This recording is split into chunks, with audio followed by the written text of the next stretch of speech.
are, like who are they?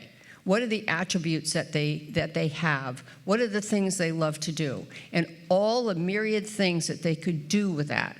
And I'm not saying, because I hear this from parents all the time, I don't want my son or daughter to have to decide what they want to be when they grow up when they're 13. We don't either. What we want is to be able to have students go in a direction that makes sense with what they want to do to have a successful career at the other end. So what we're doing is supplying opportunities to do that. We are going directly to students, but to go back to what Michael said, we have done an awful lot of grant making, and we've worked with some incredible school systems who have actually incorporated career exploration within the curriculum. And what we found, the research has shown after the fact, that young people are absolutely thriving within those areas. The problem is, not all school systems are willing to do it, and it's not because they don't believe in it, it's because they can't get it into the curriculum, or they don't have the money, or I'm gonna say the go-ahead from their principal or their superintendent to make that happen. And that's why, because of the fact that there are so many young people who need this, we decided to go directly to students until we can work with systems to be able to bring everybody up at the same time.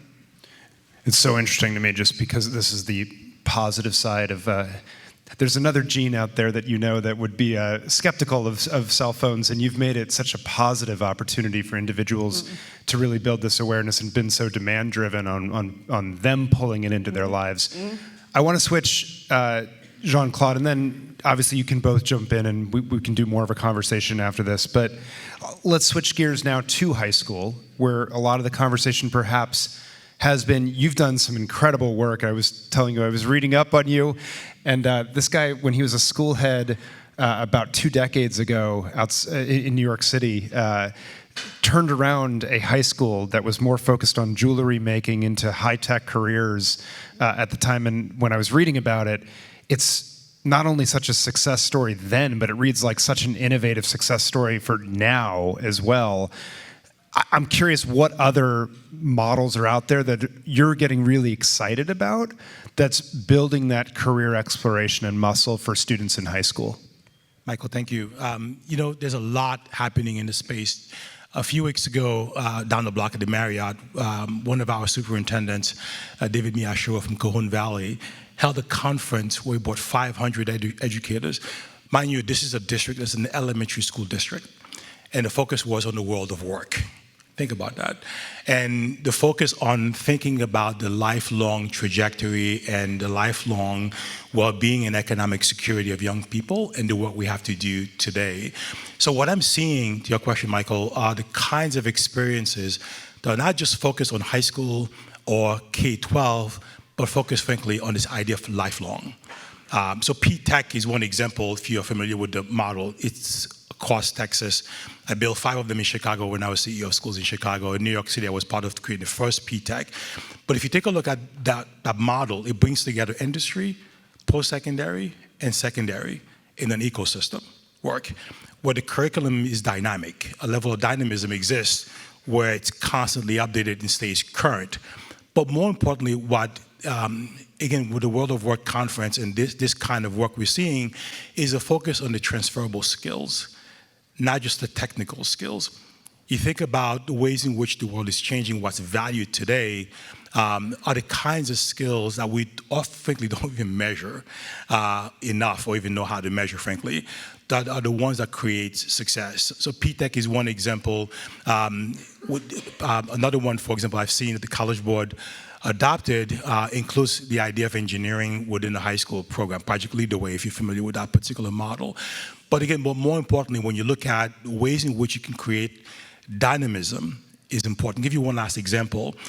Work we're doing across Texas, in Dallas and in southern Texas, involves a kind of ethnographic methodologies that looks at context and how you can bring that into a design process to really inform the journey of a person.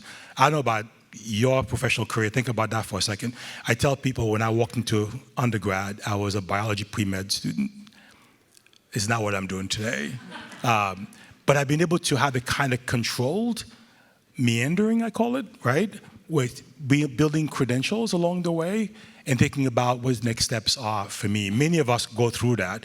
If you were to chart your own professional career and see where you've been and where you are, where you may actually end up, it is seldom a straight line.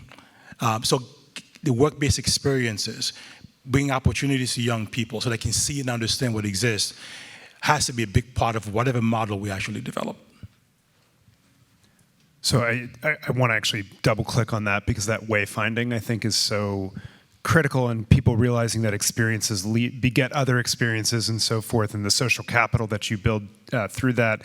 And furthermore, I just hosted a conversation about this the other night, that I think the worst question we can ask our young people is, what do you want to be when you grow up? Because it implies one thing, as opposed to this building of knowledge.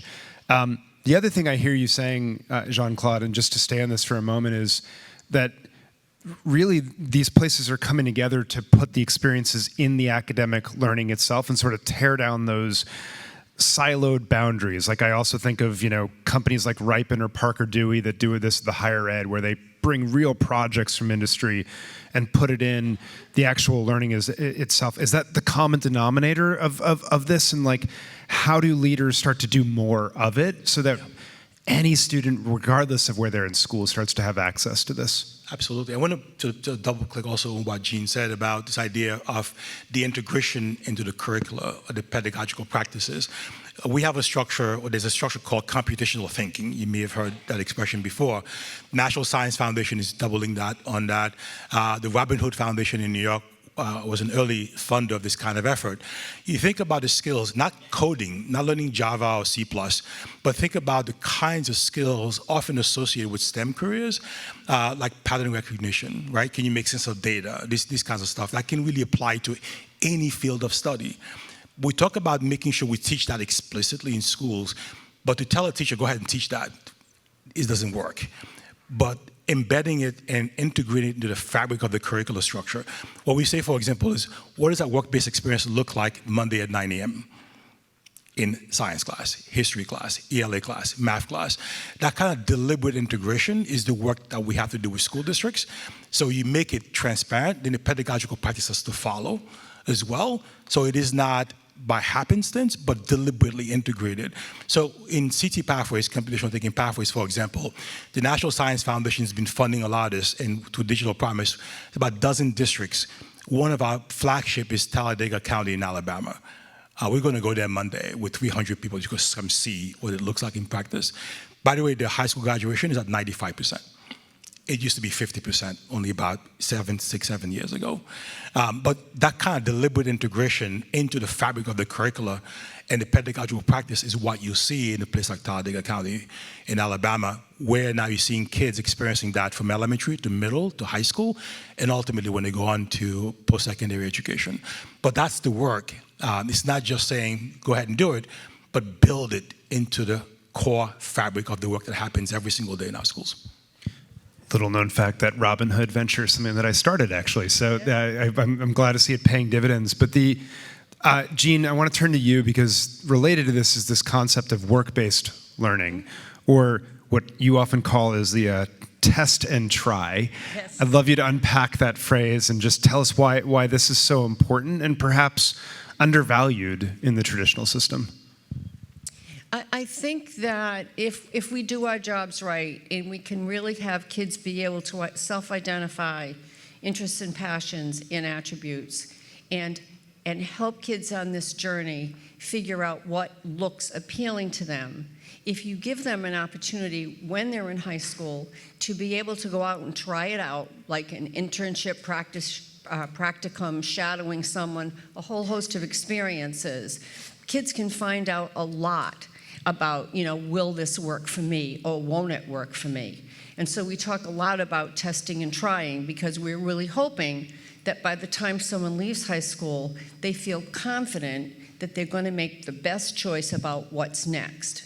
And it's not necessarily, it could be anything. It could be a training program, it could be a gap year, it could be an internship, it could be any form of college, etc. But the idea is to give them an opportunity to be able to do that. If I can piggyback on one thing that Jean-Claude was saying, World of Work program, I could do ads for them.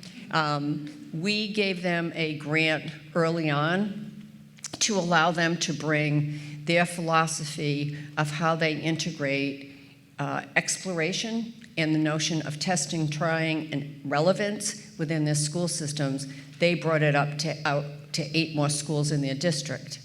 And what is heartening to see about those programs is that kids start learning about exploring and seeing what they are good at, what their attributes are, et cetera, as early as kindergarten. And then they start to see the relevance of what they really like to do and what the jobs are or the careers are into their algebra class or their ELA class. And I sat in on some of those classes and I was just blown out of the water because the teachers there were totally making it relevant for the students in the class. Now, how did they bring that about? An amazing superintendent of schools, principals, teachers, but also the community, because the employers were all in on it too. And I realized that they were almost a microcosm of what could be, but it's possible. And I think if we could get to that, then we could start to have the kind of success stories for our kids that we want to have. Just one later to go back to the work-based learning piece and how important that is. And that could take many forms, right? So when I was in New York, I was head of high schools, and the CT programs were part of our portfolio. That was one of the biggest challenges that we had, to find enough work-based learning experiences for kids. So if you're a tech developer here, you think about perhaps how technology can actually begin to help with some of that work through maybe AR, VR technology and how to bring that to life. Give you tons of examples. Give you lots of examples. We'll give you a couple. When you think about why a child wants to be a nurse, for example, often they know someone who's a nurse or they've seen something. You think about kids living in poverty or in places where you don't have that kind of experience. How do they know what exists? If you say aviation, they think pilot. There's an army of people around the aviation industry they may not be aware of. So without a kind of test and try, I don't know how you get young people to understand what's possible, and perhaps even seeing people who look like them doing those kinds of things. Some of our work, for example, in southern Texas, we'll take an EMT or farm tech or a doctor and just map their professional journey. We met an emergency room RN who came into medical industry because her father got sick when she was in high school, dropped out of high school to take care of her dad, learned a ton about the medical industry, and got interested in nursing. So that kind of test and try, we've got to figure out ways of getting more and more kids involved in that. Link Learning Alliance has been trying. NAF, I know, for a long time tried. If you're part of Europe, for example, that's part of the experience, which is so critical. But again, older kids, right? But how do we get that to more of the masses so that kids can have an expansive view of what's possible and available to them? Totally. Yeah, and that strikes me what's so important about the work you're both doing in the conversation is that we don't want those finding out of a career path or possibility to be accidental or by luck, but instead something that is woven much more throughout opportunistically so that everyone's getting access to that. I always like to tell the story that, me in a middle-class household growing up in Washington, D.C., never knew that engineering was a career path because we have lots of things inside the Beltway, politicians and other alien life forms, but not engineers. So I literally didn't know it existed until junior year of college. And that was my background, to your point, right? There's a lot of people who have far fewer opportunities in their immediate proximity. How do you change that? And I think that gets to the other connection, which is on the employer side, we're starting to see a shift. And obviously a big theme of this conference will be toward more skill-based hiring. I may opine a little bit later that that's not enough, but I'm curious your all take, and I'll start with you, Jean-Claude, about the currents you see there and how that could ripple into the K-12 system itself. Absolutely. Just give you a sense around, for example, what we do around micro-credentials at Digital Promise.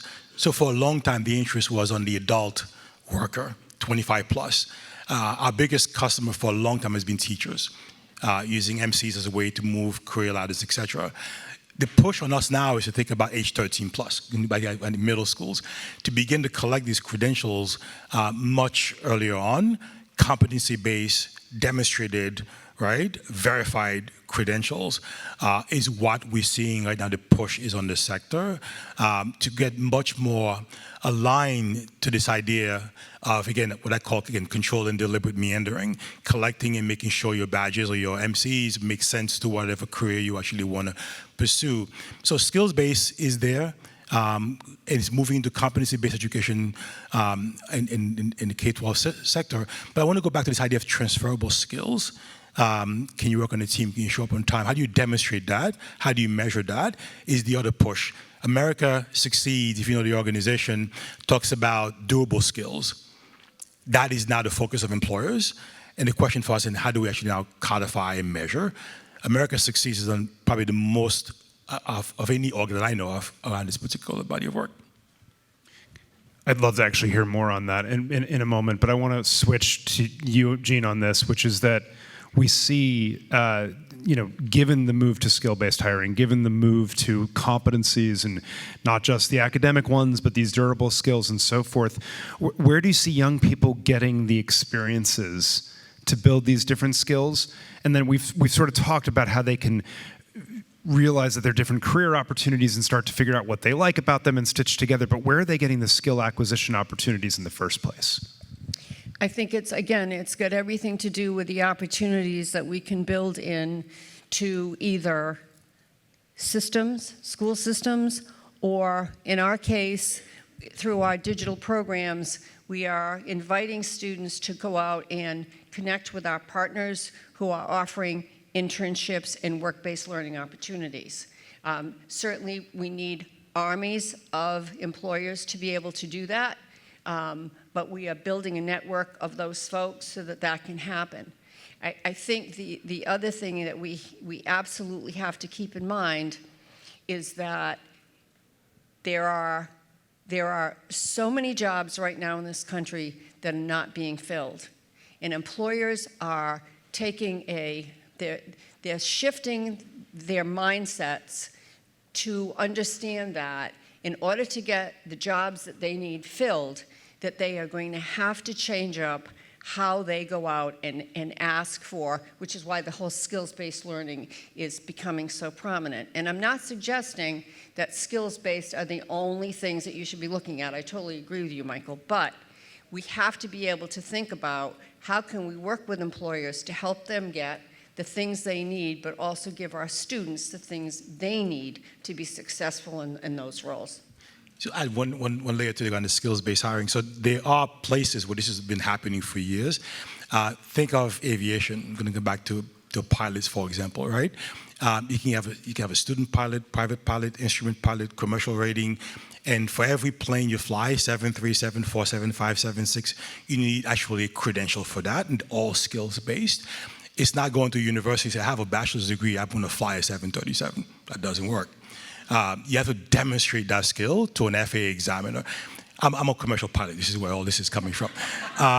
But it is an amazing ecosystem, right? Where you have government, higher ed, secondary, from the mechanic, from airframe power plant, it's all skill-based, stackable credentials. You can go left, you can go right, you can go straight up.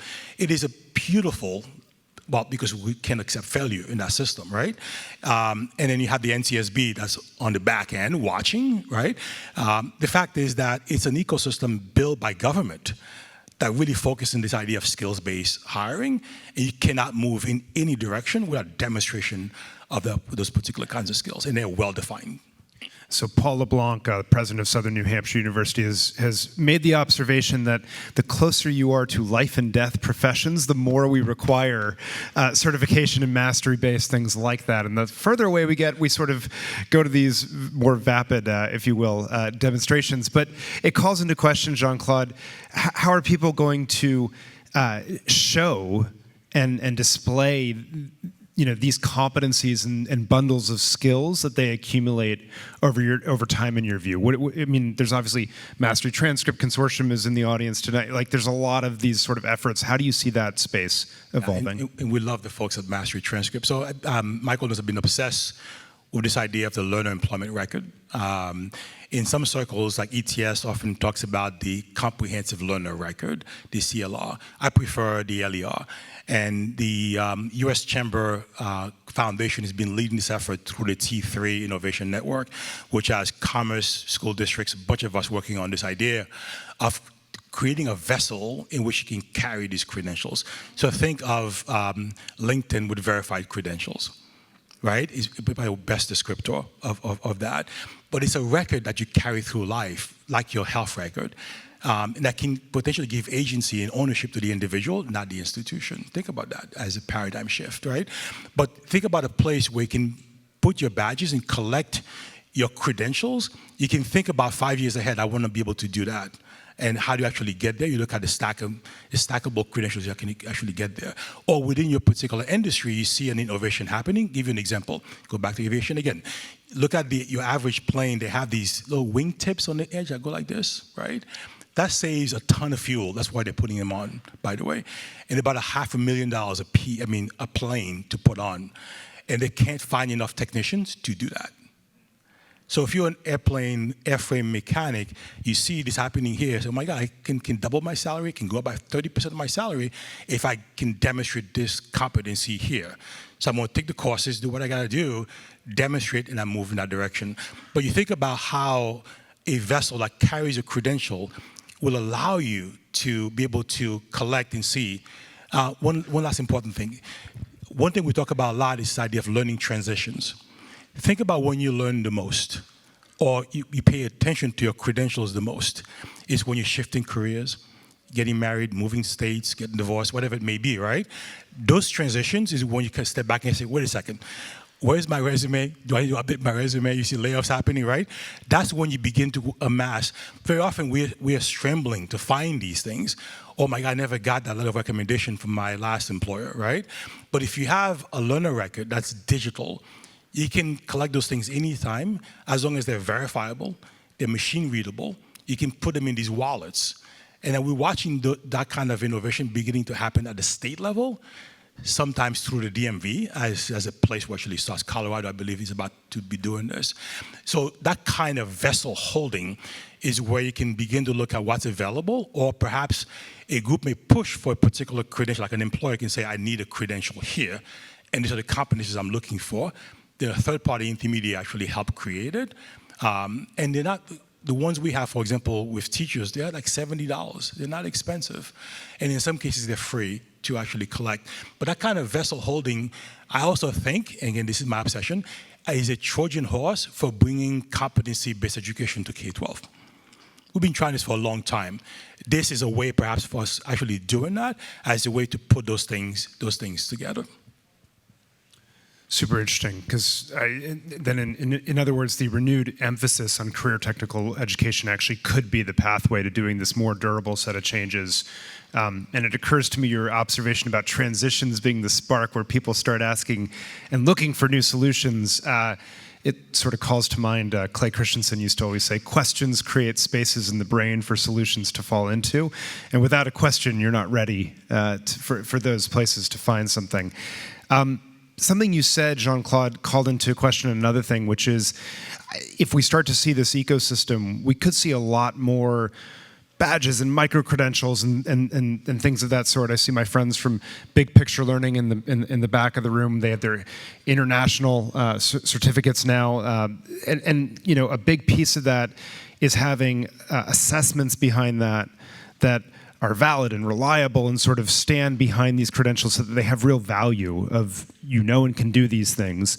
How do you see that space, both of you? How do you see that space evolving and moving toward more of those, and us making sure that we feel like a credential, you know, there's something behind it and the labor market will stand behind it? I think that any kind of internship program, practicum, needs to be verifiable. If you send a young person out, that it is the duty of the school system, whatever it may be, to be able to verify that indeed does happen. And I see my friends as well Big Picture Learning in the back, who have been doing this for a number of years, and they are absolutely verifying that the experiences that their students have are very well credentialed. One thing I just want to add is, and as we're having this conversation, I think about kids who study art and design. Kids who study art and design, in particular on the college level, most of them are applying to an art and design school with a portfolio, and all of their work has to be verified. And so I think we have a model there that we could actually think about using on a larger scale, but it does provide something for an artist or a designer to have a lifelong record of the experiences that they've had in a way that is verifiable and can be, very well credentialed. And I couldn't agree more. I mean, the challenge, of course, is making sure you have a recognizer who is legitimate, right? Because you do have unscrupulous actors right now with badges, etc., or those are frankly meaningless. So the ecosystem has to be built in such a way that, yes, that whoever is recognizing has standing in the community. Otherwise, it doesn't really work. And beware of the places, for example, where the competency is not transparent. Think about that, right? So you should know what the benchmarks are, what the rubric is, and you submit. If you don't make it, you should know why it didn't happen. You go back, you apply again. Reputable places have that kind of construct that really allows you to be able to do that. But you need to do it in an ecosystem way, where it be higher education, it could be university, it could be an employer, it could be whoever it can be, but it's got to be an entity that really has that kind of standing for it to be recognized. What you do in the ecosystem. One last thing on this. One of the things that we're seeing is that within systems, it's beginning to happen. Where the challenges are is across systems.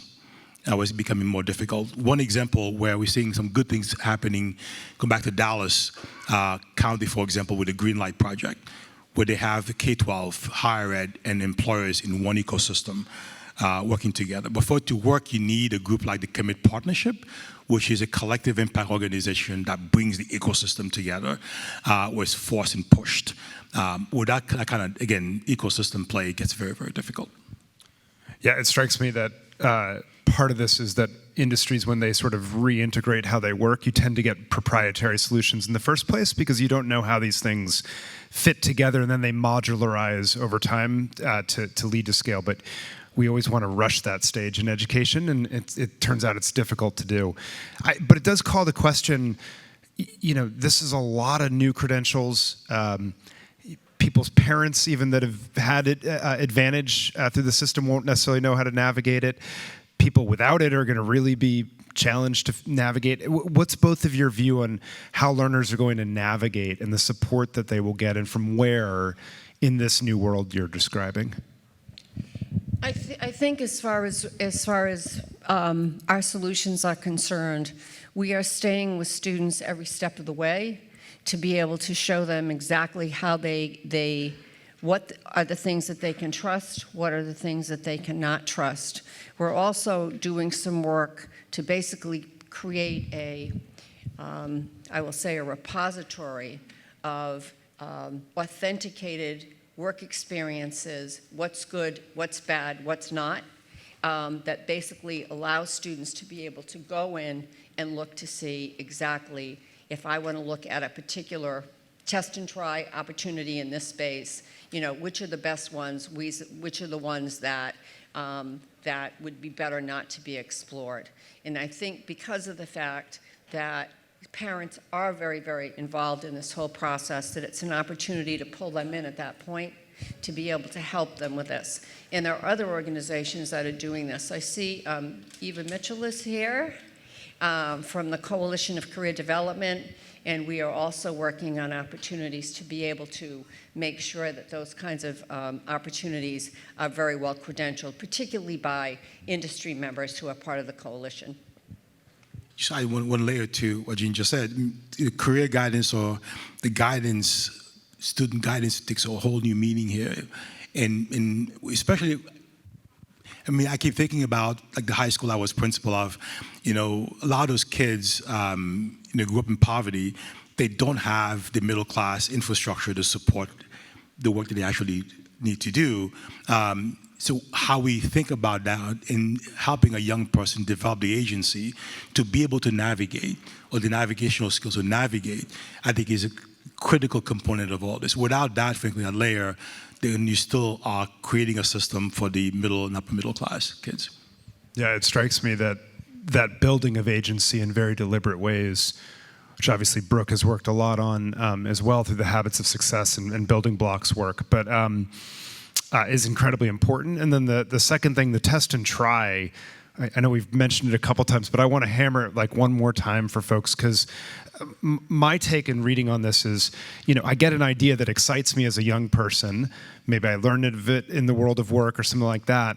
And then what's that next step that's the little test, just so I can learn a lot more before I sort of jump into a college and say, I'm a this major, and we know 75% of, say, pre-meds are not going to survive either organic chemistry or their grand visions of what the medical professions might be like. But how do you get a lot of information to say, like, yeah, these are the sets of activities I like doing, these are the ones I don't, and then connect to other things that start building on those activities that give you energy, so you keep learning more and more through this test and try process. And it brings me to the last question, because we've been talking a lot about the K-12 system, the interaction with employers, and implicitly in there is an evolution of post-secondary pathways. Mm-hmm. And I'm curious, let's make it explicit. Like, where do you both see the post-secondary space evolving to as we start to describe this new landscape for the majority of learners? We might posit that, the quote-unquote top couple hundred institutions, they'll stay the same, but the majority of post-secondary, what are the new pathways, and where do you see that system evolving to? Well, I think first and foremost, in the world that we live in right now, everybody needs some kind of post-secondary training, whatever it may happen to be.